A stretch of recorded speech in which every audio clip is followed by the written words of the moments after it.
Hello and welcome to Wednesday's Words of Worship.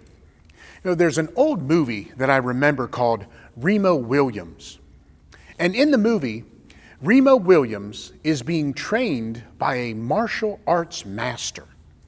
And one of the training techniques to teach Remo balance and patience and mental focus and body control involved the martial arts master removing his staircase to Remo's loft and replacing it with a series of small platforms that Remo would have to use, jumping from one platform to the next to negotiate the obstacle course to get to his sleeping quarters.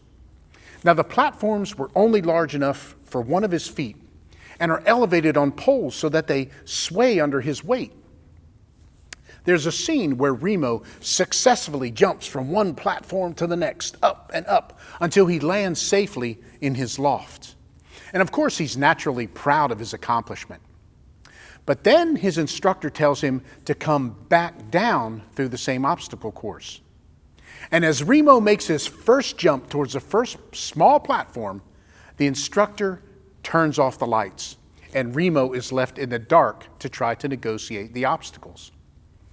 And from the darkness, you hear the master say, "Go with what you know." Now that axiom, "go with what you know," could have many applications to our lives. Our current political atmosphere alone is filled with applications. But what about a spiritual application to the condition of our hearts and even the condition of our churches? In Genesis 6, the Bible tells us that God's heart was deeply troubled because of how great the wickedness of the human race had become.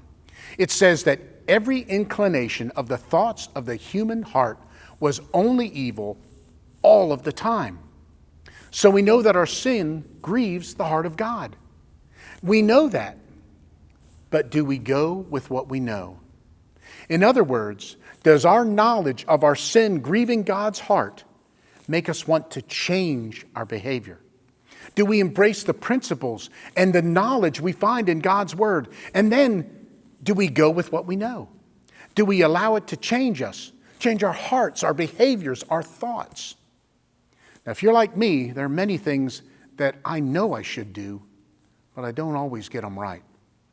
As we grow in our Christian journey, in our relationship with God, let's be ready to go with what we know. And let's commit to increase what we know as well. Let's try to allow our lives to be impacted by the truth of God's Word and not stray from it and not compromise it. Go with what you know. Hey, thanks for listening. I'm Kevin, and I hope to see you again next week.